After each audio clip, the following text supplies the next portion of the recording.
Hello दोस्तों, कैसे हो आप सब जितने मेरे विद्यार्थी हैं जो कि हमारे स्कूल में पढ़ते हैं। तो सबसे पहले फर्स्ट ऑफ ऑल मैंने आपसे जैसे लास्ट वीडियो में ठीक है कि आपसे बोला था कि भाई अपन स्टार्ट करेंगे पहले मिडिवल हिस्ट्री यानी मध्यकालीन इतिहास। ठीक है, क्योंकि मैं आपको पता है भाई अपने जो स्कूल है उसमें एसएस पढ़ाता हूँ, तो उसमें अपन सबसे पहले हिस्ट्री चालू करने वाले हैं। ठीक है, ज्योग्राफी और पॉलिटिकल है उसका अपन बाद में देखेंगे। First of all upon history की बात करें तो हिस्ट्री में अपन मिडिल हिस्ट्री में आता है दिल्ली सल्तनत। क्या? दिल्ली सल्तनत। तो आपके माइंड में आएगा कि सर इसका टाइम पीरियड क्या है, इसका समय क्या है। होता है ना जैसे कि भाई इसने कब से लेकर कब तक इसका टाइम रहा। तो 1206 से लेकर 1526 तक यानी 1200 से लेकर 1526 एडी तक, यानी इसको सी बोल सकते हो। ये कॉमन एरा और आफ्टर डेथ ऑफ जीसस, तो बात एक ही है। तो 1200 से लेकर 1526 तक क्या रहा, दिल्ली सल्तनत का टाइम पीरियड रहा। अब देखो एक टाइम लाइन लेके आया हूं मैं।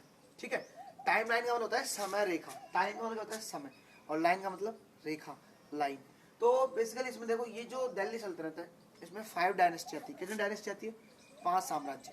नंबर 1 है स्लेव डायनेस्टी यानी गुलाम वंश। ये आता है 1206 से लेकर 90 सी तक। अब ये सी है ना, सी क्या है? सी की फुल होती है common era. Common era, common का मतलब होता है मध्यम, ठीक है, और एरा का मतलब युग, यानी मध्यकालीन जो हिस्ट्री है यानी कॉमन एरा की जो हिस्ट्री है वो अपन इसके अंतर्गत स्टडी करेंगे। तो स्लेव डायनेस्टी का टाइम पीरियड क्या है? 1206 से लेकर 1290 तक। खिलजी डायनेस्टी नंबर 2, कौन सी? खिलजी। तो खिलजी डायनेस्टी का टाइम पीरियड है 1290 से यानी 1290 से लेकर 1320 सी तक, कॉमन एरा था। नंबर 3 नंबर पे आती है तुगलक डायनेस्टी। जो तुगलक डायनेस्टी है उसका टाइम पीरियड है 1320 से यानी 1320 से लेकर 1413 सी तक। नंबर 4 पे है सैयद डायनेस्टी। ये भी चाहे थोड़ी छोटी डायनेस्टी है, छोटी। तो ये कब से कब तक है? 1414 से लेकर 51 तक, यानी अराउंड इसमें 43 ईयर्स का शासन काल रहा एम्पायर का, सी तक। और नंबर 5 है लोधी डायनेस्टी। इसे आप दिल्ली सल्तनत लास्ट डायनेस्टी कह सकते हो। ये है 1451 से 1526 सी तक। फिर आपको पता है 1526 में होता है पानीपत का वार होता है, और जिसमें इब्राहिम लोधी जो कि लोधी डायनेस्टी का सबसे लास्ट एम्पर है वो बेचारा बाबर से हार जाता है। तो इस प्रकार फिर मुगल एम्पर की शुरुआत इंडिया में होती है। तो अपन बेसिकली फर्स्ट ऑफ ऑल अपन इससे पहले मैं आपको थोड़ा फ्लैशबैक में ले चलूँ, पीछे लेके चलूँ।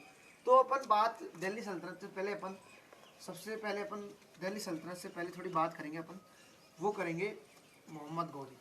ठीक है, क्योंकि जो दिल्ली सल्तनत जो गुलाम जो स्लेव डायनेस्टी है उसकी स्टार्ट की थी कुतुबुद्दीन ऐबक ने, जो कि किसका स्लेव था? मोहम्मद गौरी। तो पहले अपन बात कर लेते हैं मोहम्मद गौरी। तो आपके माइंड में आएगा भाई सर मोहम्मद गौरी कौन था? ठीक है, आना चाहिए, जनरल सा क्वेश्चन। तो मोहम्मद गौरी क्या था? तो मोहम्मद गौरी था ना, ये एम्परर था। ठीक है, ये एक तरीके से एम्परर था। कहाँ का? ये कहाँ का एम्परर था? ये एक गौर जगह है, गौर इन अफगानिस्तान। कहाँ पे? अफगानिस्तान में। एक अफगानिस्तान आप जानते हो कंट्री है। ठीक है, तो जो अफगानिस्तान जो कंट्री है उसका कैपिटल क्या है? काबुल है, सिंपल सा। तो उसकी एक जगह है गौर, तो वहाँ का ये एम्परर था, शासक था। इसने क्या किया? इसने किया भाई इंडिया पे अटैक किया, और इंडिया पे अटैक करके इसने इसका जो मेन जो पर्पस था, उद्देश्य था, वो क्या था भाई? इंडिया को लूट के और अपना साम्राज्य विस्तार यानी किंगडम एक्सपेंड करना, अपना साम्राज्य विस्तार करना। तो बेसिकली आपको पता है कि भाई 2 वार लड़े इसने। नंबर 1 है वार ऑफ तराइन, जो पहला वार लड़ा, जैसे आप बोल दो फर्स्ट वार ऑफ तराइन। जैसे 2 वर्ल्ड वार हुए थे ना, वैसे बोल सकता है। फर्स्ट वार ऑफ तराइन ये कब हुआ था? 1191 एडी में। ठीक है, 1191 में हुआ था। और जो इसमें आपको पता है किससे मध्य हुआ था? एक तो पृथ्वीराज चौहान जो कि अजमेर के एम्परर थे अपने, उस समय वही सबसे पावरफुल एम्परर थे। और सेकंड थे मोहम्मद गौरी, ठीक है, जो कि अफगानिस्तान से आया था। अब दोनों के मध्य वार होता है। एक तराइन एक जगह का नाम, प्लेस का नाम, स्थान का नाम। अब क्या होता है इसमें? कौन जीत जाता है? कौन? वो जो पृथ्वीराज चौहान है ना, वो अपना जीत जाता है। अब क्या होता है? दूसरा फिर माफ कर देता है कि भाई चलो माफ किया, ठीक है, आप जाओ अपने। अब ये चल जाता है भाई वापस। अब ये होता है ये थोड़ा अपने माइंड का यूज करता है भाई, कैसे किसी भी तरीके से छल बल, कैसे मतलब मैं कूटनीति का यूज करूँ, ठीक है, और कैसे इसको मैं डिफीट करूँ यानी हराऊँ। यानी एक तरीके से लॉस करूँ, कैसे मैं इसको लूज कर सकता हूँ। तो इसने क्या किया, सेकंड वार वापस ही लड़ने आ गया, सेकंड वार ऑफ तराइन। तो उसमें क्या होता है, वो होता है इससे एक साल बाद जो होता है 1192 AD। ये भी किसके मध्य होता है, किसके बीच होता है, बिटवीन पृथ्वीराज चौहान, ठीक है, Prithviraj Chauhan and M Ghori. M dot का मतलब समझते हो, मोहम्मद गौरी शॉर्ट में।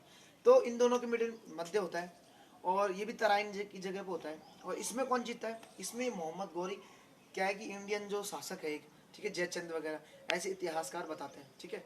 और उससे क्या करता है वो, इनसे मोहम्मद, ये पृथ्वीराज चौहान है, ठीक है, वो उसको हरा देता है मोहम्मद गौरी तराइन के सेकंड वॉर में। अब देखो इसके बारे में एक थोड़ा ये भी कहा जाता है कि जो एक बुक, एक इसका कवि था जो पृथ्वीराज चौहान है ना, उसका एक पोइट था, दरबारी पोइट मान लो उसको, मतलब एक तरीके से दरबारी कवि, जिसका नाम था चंद्रबरदाई। क्या नाम थे, चंद्रबरदाई। तो आपने बहुत सारा सुना भी होगा, ठीक है। चंद्रबरदाई उसका पोइट था एक, ठीक है, उसकी रचना थी पृथ्वीराज रासो। तो बेसिकली उन्होंने बताया है कि किस प्रकार से जो पृथ्वीराज चौहान है वो शब्द वेदी बाण चलाना जानते थे। तो जब बंदी बना के भाई हरा दिया पृथ्वीराज चौहान को तराइन के सेकंड वर्ल्ड वॉर में, अब मोहम्मद गौरी बंदी बना के कहाँ ले गया, अफगानिस्तान। और वहाँ पे जाके ऐसा, इसका कोई हिस्टोरिकल फैक्ट तो नहीं मिलता है, लेकिन ऐसा एक मत कहता है, एक जो थ्योरी कहती है उसके अकॉर्डिंग ये है कि भाई वहाँ पे मोहम्मद गौरी का वध कर दिया था किसने, पृथ्वीराज चौहान ने, शब्द भेदी बाण। क्योंकि जो पृथ्वीराज चौहान थी ना, उनकी जेल में, वो जेल में डाल दिया गया ले जाके यहाँ से। और फिर क्या कर दिया गया, उनकी जो दोनों आंखें हैं ना, उनको एक लोहे का आता है, लोहे का सरिया गर्म करके, और दोनों आंखें उनकी फोड़ दी गई। लेकिन चूंकि वो शब्द भेदी बाण चला था, शब्द भेदी का मतलब जिसमें मतलब बिना आंखों के आप केवल आवाज सुन के, किसी की वॉइस सुनकर आप वहाँ पे बाण या तीर जो भी है उसको आप छोड़ सकते हो। तो बेसिकली वहाँ पे फिर उन्होंने मोहम्मद गौरी को अंत की मार दिया गया। तो ये कुछ थ्योरी है, इसके आधार पर मैं आपको बता रहा हूँ। अब देखो, अब अपन बात करने वाले हैं कि भाई अब यहाँ तक की तो बात समाप्त हो गई, ठीक है। अब 1206 आता है AD। उसमें क्या होता है, यानी तराइन के युद्ध के बाद कितने साल बाद, 8 और 6 14 साल बाद क्या होता है कि मोहम्मद गौरी की होती है डेथ। ये सीधा जाता है परलोक, फर्स्ट फ्लाइट से जाता है, ठीक है, ये परलोक सीधा जाता है, ये हो जाता है खत्म। अब क्या होता है कि ये इसका कोई पुत्र नहीं होता, इसका कोई बेटा नहीं होता था। पहले आपको पता है कि राजा महाराजा होता था। तो राजा महाराजा क्या होता है, किंगडम, या मान लो सुल्तान, भाई जैसे अपने राजा होता है ना, वैसे इस्लाम धर्म में सुल्तान होता है। तो राजा महाराजा कोई इसका बेटा नहीं है, भाई जो मोहम्मद गौरी है इसका कोई पुत्र नहीं था। लेकिन इसने क्या कर रखा था, इसने 40 गुलाम, 40 स्लेव, 40 गुलाम इसने रख रखे, गुलाम, ठीक है। और इन स्लेव को वो कैसे रखता था, अपने सन समान, पुत्र समान रखता था। इन जितने भी स्लेव रखता था ना, दास, तो उनको पुत्र समान, कि ये सब मेरे बेटे हैं। अब ये जो स्लेव थे ना बहुत पावरफुल थे, ये कोई नॉर्मल नहीं थे। इनके पास पहले तो मिलिट्री स्किल होती थी। कौन सी, मिलिट्री स्किल्स। मिलिट्री स्किल्स मतलब सेना में बिल्कुल, कि भाई कोई भी युद्ध लड़ना है तुरंत तैयार रहते थे, हमको बताओ हम जाएंगे लड़ने और हम हरा देंगे सबको। तो मिलिट्री स्किल होती थी। और सेकंड है administrative skill. B number point क्या है, एडमिनिस्ट्रेटिव स्किल। सेकंड स्किल कौन सी होती थी इनके पास, एडमिनिस्ट्रेटिव स्किल। अब क्या होता है कि ये जो मोहम्मद गौरी है इसकी होगी डेथ। अब देखो बहुत सारे गुलाम होते हैं, भाई एक गुलाम तो था नहीं, बहुत सारे गुलाम थे, स्लेव थे। तो इन्होंने ये सब अपने आप के इंडिपेंडेंट रूलर बन गए कि हम है भाई राजा। जैसे कोई लाहौर का जिसने अपॉइंट कर रखा था मोहम्मद गौरी ने, तो वो लाहौर में बोल दिया कि हम है यहाँ के राजा। पंजाब वाला बोला हम है, मेरठ वाला बोला हम है, दिल्ली वाला बोला हम है भाई, बाकी तो सब कम है। तो अब क्या हुआ, इन सब में एक पावरफुल था, इन सब में एक पावरफुल जो स्लेव था, ठीक है, इन सब में जो पावरफुल स्लेव था उसका नाम था कुतुबुद्दीन ऐबक।